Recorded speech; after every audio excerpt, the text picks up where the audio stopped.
Hello, everyone. So we are continuing with lesson 27, lecture 3. And we are continuing our discussion of Virgil's Aeneid, the epic poem about Aeneas in 12 books that Virgil wrote at Augustus's request, and that we know was incomplete at the death of Virgil in 19 BCE. There are some legendary stories that Virgil wanted it burned, which did not happen, and I would say we are lucky for not having had it burned, but it will raise some interesting questions for us about authorial intention and whether Virgil was comfortable with this poem the way it turned out. Now, one issue that we can sort of turn our attention to now is that the Aeneid is the Roman epic poem, the most important one without any question. And of course, the Romans being the Romans, they had their eyes on the Greeks. And the Greeks had two such epic poems, and at the very least, possibly a few other candidates, but those were associated with an author, Homer, and there were two of them. There was the Iliad and the Odyssey. And you probably heard about these in your earlier studies. At any rate, these Greek epic poems were something comparable to how the Bible would have been, say, in the 19th century in Western European society. It's a text that everybody knows very well. And among members of the elite in Rome, Homer's Iliad and Odyssey would have been something that people might, in the middle of a conversation, quote in Greek, even though, of course, they are speaking Latin, probably otherwise. So these are texts that are very, very familiar to the Romans who are literate, and therefore, the connections that I'm about to point out probably were quite obvious to the Roman audience who were sort of maybe the target audience, the educated target audience of the Aeneid. At any rate, I mentioned earlier that there are 12 books in the Aeneid, and it has often been claimed that the arrangement of the Aeneid sort of connects with the arrangement of 6 books, sort of Odyssean, talking about a journey. Of course, Homer's Odyssey was about Odysseus trying to get home after the Trojan War and sort of being on the sea for a long time with various adventures along the way, and included a trip to the underworld, which is something that Aeneas will also undertake. And then, in contrast, the Iliad, which is technically in Homer, in the Homeric version, is an earlier part of the story because it's about the warfare at Troy. That part is the second part in the Aeneid, and it's about war once Aeneas has landed in Italy.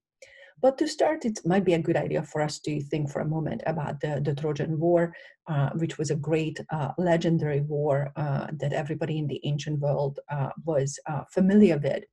And so the Trojan War pitted two groups against each other. Here is Troy, of course, in modern-day Turkey, and sort of the Greek city-states. Tentative date would be around 1200 BCE, and it was the Greeks who then ultimately attacked Troy and were victorious, and the Trojans had to flee, and that would be the crowd that Aeneas is part of. Now, one thing about all the tellings of the Trojan War is that we get multiple causation stories. And in the case of the Trojan War, there is a human cause. And that human cause is that the Trojan prince, who is to potentially be the ruler of Troy one day, or his brother first, but at any rate, he is a prince. His name is Paris, like the capital of France.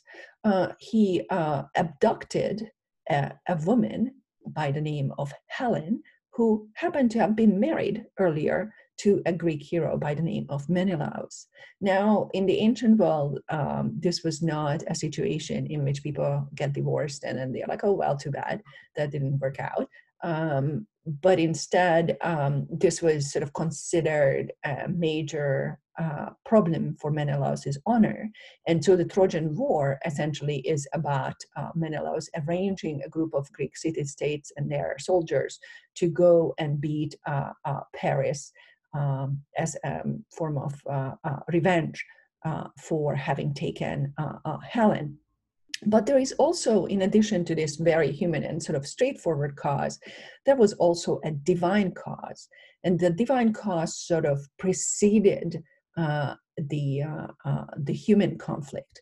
And that had to do with the idea that Paris, the same Paris, who was the Trojan prince, supposedly was given an apple by the goddess Ares. And Ares is a goddess of conflict and war. And the apple was supposedly to go to the goddess, who, according to Paris, is the best. And of course, immediately, all the major goddesses got into a competition, and they had different things to offer. Hera, who is the Latin Juno, offered, something related to marriage, and Athena, who is the Latin Nerva, various military skills. But the goddess who won was Aphrodite, the Latin Venus, because she was able to offer the love of the most beautiful Greek woman, who would have been Helen, to Paris. And so if you look at the story, the human story, from this perspective, then in a way Paris acts in good faith because Venus told him, that that's going to be his reward. So he just took what he sort of promised. But this leads to sort of this really deep epic conflict between the Venus and Trojans, eventually the Romans on one side, and the others, who we will see will correspond to the goddess Juno, and eventually also the Carthaginians in the narrative of the Aeneid. So what's important to keep in mind about all of this is that the action often happens on multiple levels. So there is a divine level and there is a human level. And I think that what's very striking and important about it is that sometimes we might have some inkling to relate to, say, Aeneas as the narrative unfolds and he has to make some choices. But there is also this larger divine conflict that's taking place that the gods themselves have to figure out how to resolve. And so it's not, the human actors have limited capacity for control. Now, if you have your book of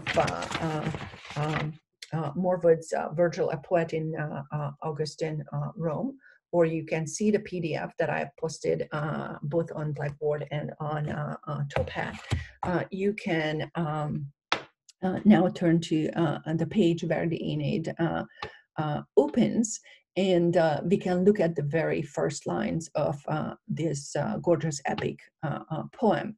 And so this is how it begins. I sing of arms and the man who was the first to come, a refugee by fate, from the shores of Troy to Italy and the coast of Lavinium. Now, this is a really beautiful beautiful lines. This is on page 41, by the way, if you're looking at the book. And there the commentary points out to us how when he talks about, I sing of arms and the men, those are the two parts that we were talking about earlier. The arms would be the Iliadic warfare, and the men would be, of course, the Odyssean wanderer who's trying to get home. But it also identifies Aeneas, being the man, who as a refugee by fate, right? So he is fleeing his homeland, and he is fleeing from the shores of Troy to Italy. That's the project that he is undertaking. And so that gives us sort of the most important outline of the story. This is a story about Aeneas as he is fleeing from Troy to Italy. And then we find out about this man, as the text continues, that he is much harassed both on land and on sea by the violence of the gods because of the unremitting anger of savage Juno. So this now is the divine part of the story, that in fact Aeneas's journey will not just be difficult because he's a refugee and he's on sea and he is having a hard time getting to anywhere safe where he can land and settle. But it also suggests that the goddess Juno will be sort of an arch enemy of this undertaking of Aeneas, and that he will have to face her anger along the way. And I think anger is a key part of this story. And importantly, Homer's Iliad also talked about anger. And I think that one context in which you can start thinking about why write an epic poem about anger or make anger such a big part of the story. After all, being angry maybe is something we have mixed feelings about, and definitely the Romans had mixed feelings about. As a self-controlled person would never really lose it, is something we talked about in the context of rhetoric. But I think anger is an important part of a response to suffering. And I think that we will see not only that Juno is angry with Aeneas and the Trojans, but we will also see Aeneas angry as part of the story. And that will be a key part of what's being narrated here. So to pick up the story, so he is suffering much by the rage of Juno and by war, until he could found a city and bring his gods to Latium. So city building will be important. Remember, this is not Rome yet, but we are sort of getting there. And in fact, that's the promise that's laid out here. This was the origin of the Latin race, the elders of Alba Longa and the walls of lofty Rome. So this is what's coming our way. And then being an epic poet, Virgil calls upon the muse, right? In the ancient poetry, this is very typical. The muses are sort of figures who are divine figures who can help you become a better poet. So tell me, muse, the causes of her anger, right? So how did it all happen, and why did this happen? And that's how the poem opens. As we continue, we find out that there was an ancient city. So this would be page 42. And this is where the sort of the story continues. And this ancient city will not be Troy or Rome, obviously, but it will be Carthage. And in a beautiful description, Virgil suggests that it's facing distant Italy, where the Tiber runs into the sea. So that would be Rome, right? So it essentially suggests that Carthage and Rome are facing each other across the Mediterranean. And we find out that Carthage is the city that Juno loved this land uniquely more than all others. Here is where she stored her armor and her chariot. This was the city that even then she nurtured, and she wanted Carthage to be sort of the ruler of the Mediterranean. But, line 20, in fact, she had heard that the race of Trojan blood was being established, which would one day overthrow this citadel in Carthage, and that would destroy Libya. And this is what the fates ordained. And so this is why she has multiple reasons, in fact, not to like Aeneas and his undertaking, insofar as deep down in her heart, she remembers the judgment of Paris, right? And then now, in addition to that, she knows that she has this favored city, and it's going to be overthrown by Rome. So of course, she doesn't want Aeneas to succeed. So again, to think about our story, we have the divine level, right, sort of sitting above the human undertaking, and it suggests something epic about the conflict between Rome and Carthage that sort of also becomes part of this story, part of the Aeneas fleeing Troy, and then eventually getting to Italy. Okay, one last bit. Luckily, the Aeneas and his fellow Trojans are not completely on their own, because you recall that Paris was supported by Venus. And so Venus actually, at this point early in the poem, as Aeneas is facing another sea storm, and he's getting really hopeless about ever landing anywhere safely. And so Venus went up to Jupiter and asked, what's going on? Will Aeneas ever make it? So the reason this is interesting, we are in book 1, and we're going to find out the end of the story in book 1, line 254 and following. So you could say, like, why do that? Why not wait and just let the story unfold? But I think this has to do with, again, the divine element of that this is fated. Just like Augustus would like us to think that it's fated for him to rule Rome, the same way Aeneas's journey is fated. And so this is what Jupiter says. Don't worry, Lady of Cythera, that would be Venus. Your descendants' fates remain unchanged. Again, descendants, remember, Julius Caesar thinks he's a descendant of Venus, right? You will see the city of Lavinium with its promised walls, and you will take great-hearted Aeneas aloft to the stars of heaven. So he will essentially become a god. And he says also, you will see your sons, for since this anxiety gnaws at your heart, I shall speak at some length, unrolling the book of fate and bringing its secrets to light as he fights a great war in Italy and crushes proud nations and sets up institutions and city walls for them until the third summer sees him reigning in Latium.